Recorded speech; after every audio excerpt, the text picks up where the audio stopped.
Welcome back to the ABC show. A for Austin, B for Barbara, C. Where we see it from a different perspective. We've been gone for a minute, but that's because we had finished up season 1 and now we're into season 2. So today we are talking about motivation, inspiration, and influences. That sounds very timely for sure. Yes. So first and foremost, can we get caught up real quick? What's been happening in your life? What's happening in my life is I've just signed with the XFL league. Congratulations. Thank you so much. What team? New York Guardians. This Austin Duke got a big return early, all the way to midfield, and what a start for the Guardians. So, signed with them.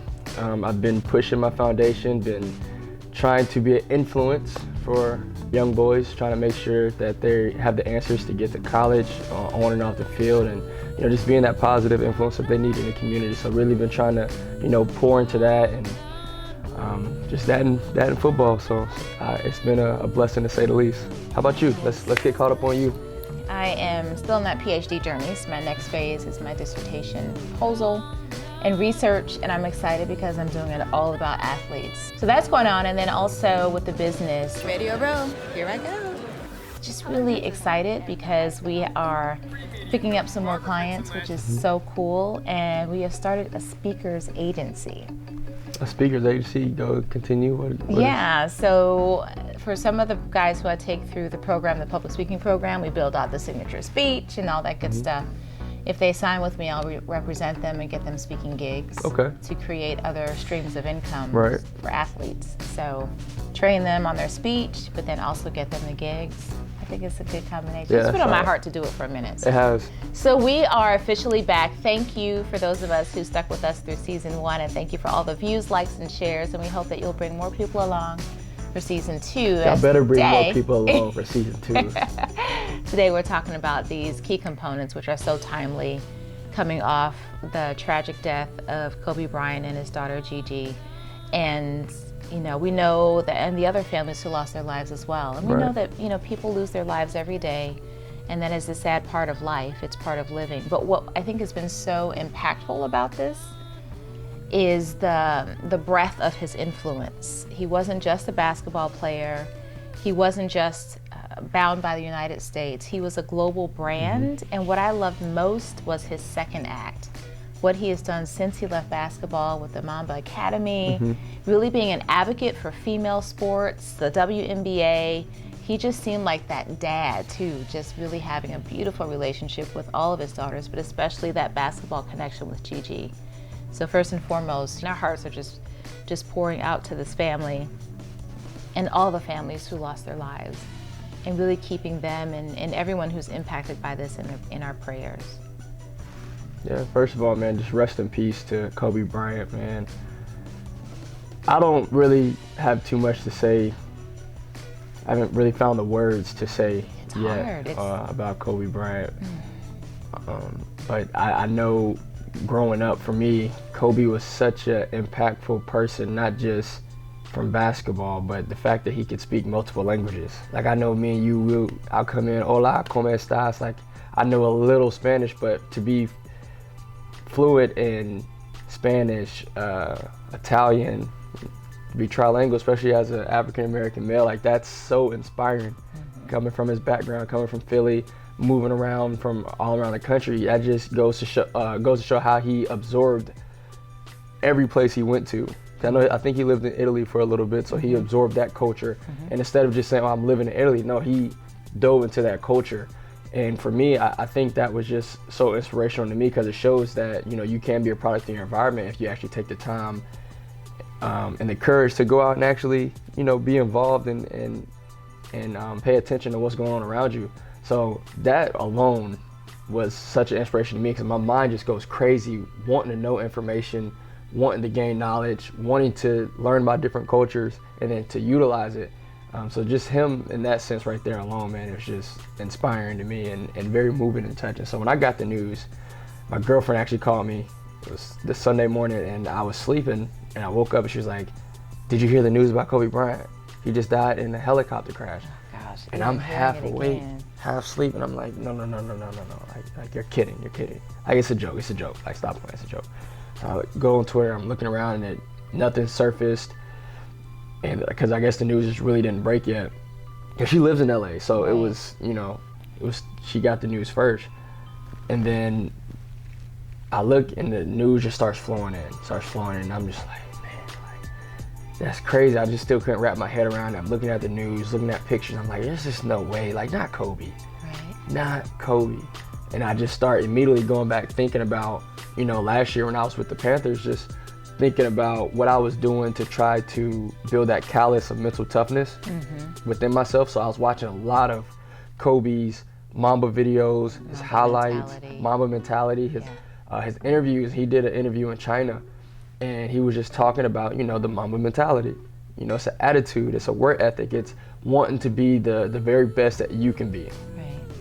And it just moved me.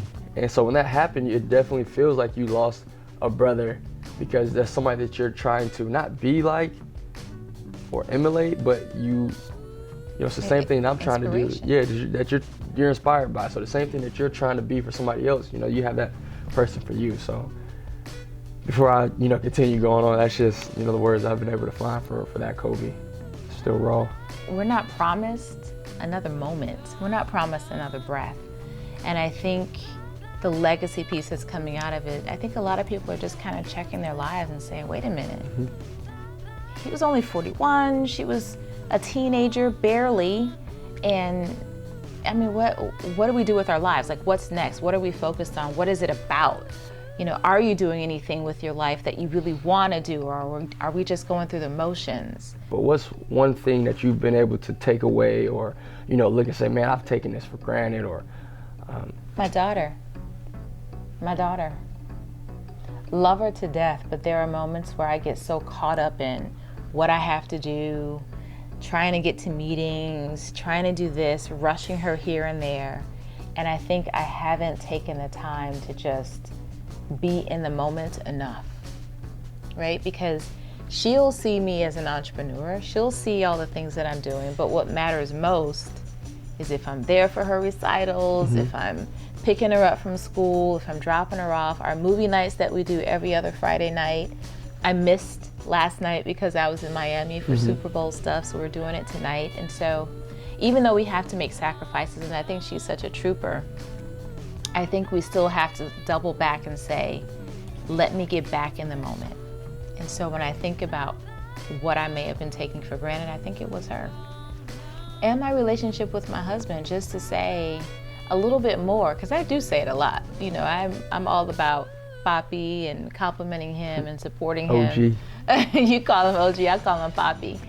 But I just feel like I need to say it more. Like, I appreciate you leading our family. I appreciate how you support me and everything I'm doing, and just saying thank you and making sure that what they need from me, I'm giving freely without trying to multitask and fit it in. They don't need to be fit in. Everything else needs to be fit in around them. What about you? Agree. I think for me, and it's still, like I said, it's still fresh. I've had a long week this week with practice, so I really haven't had a chance to digest everything. But for me, I'm not new to death, from friends to family. So I've already learned that people die young, and don't take people for granted, even though we still do. It's just human nature. But I think the biggest thing that I've taken from Kobe is he's always preached, do your best, and how you inspire and touch other people.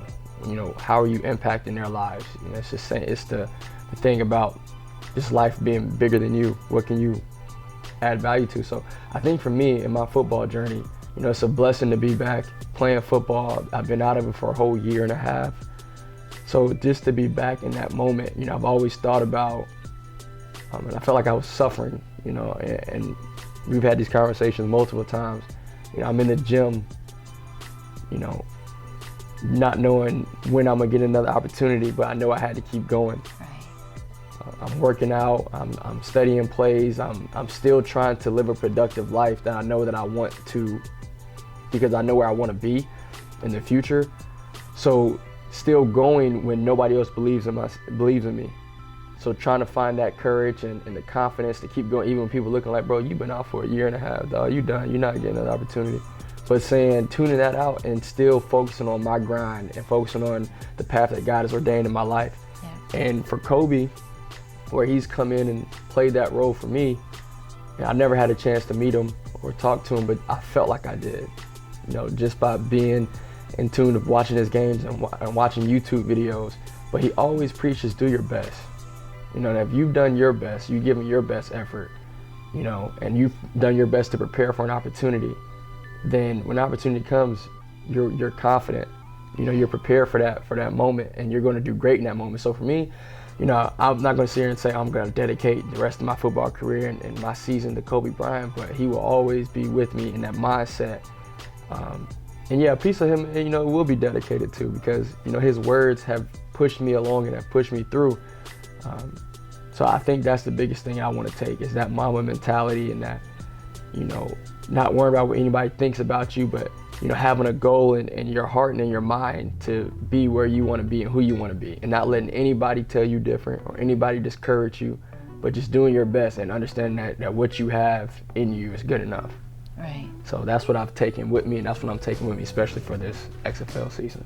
Beautiful, beautiful. So it's cool to think that someone who I never met could have such a major influence on our lives and so many others. And I think that's really what I want to do with my life, right? Mm-hmm. And I'm obviously probably will never have the reach that he did, but just within my life, within my circle of influence, I think that that's what's really important. Mm-hmm.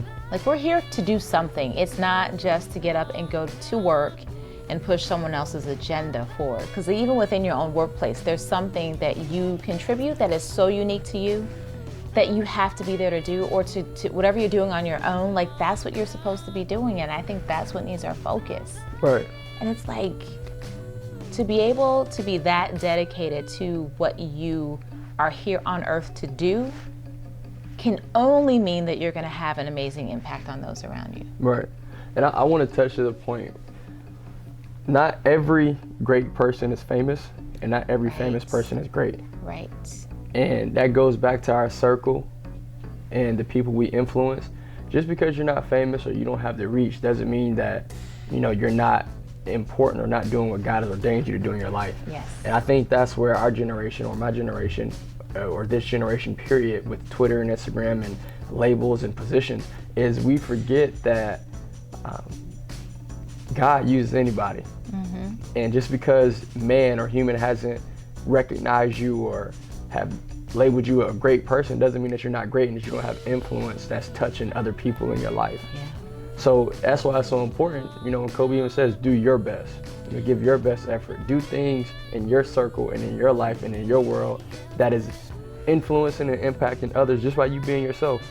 You're right, because you will touch somebody's life who may go on to touch hundreds of thousands, mm-hmm. who may touch someone's life who goes on to influence millions.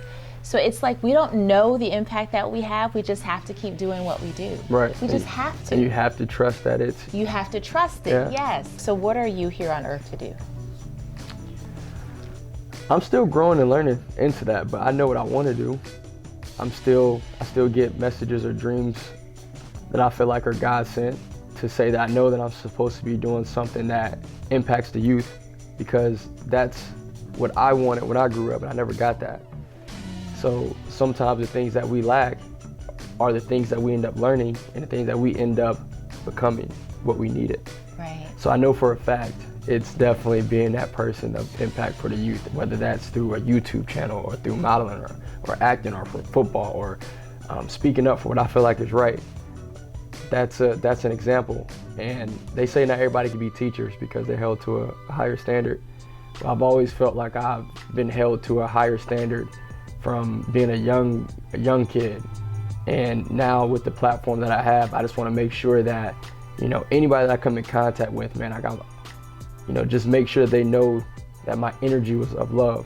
No matter if I'm upset, angry, whatever it is, that, you know, that my heart's in the right place, and, you know, that they were filled up with love. So I think that's, it doesn't have to be anything more than that. Right. Like, sometimes it's really just that simple. It doesn't have to be this big elaborate thing of, oh, I'm here to change the world and give $1 million to this, that, and the third. Like, no, sometimes it's just okay to keep it simple and fundamental. So I think that's what I'm here for. That's beautiful. That's awesome. What do you think you're here for?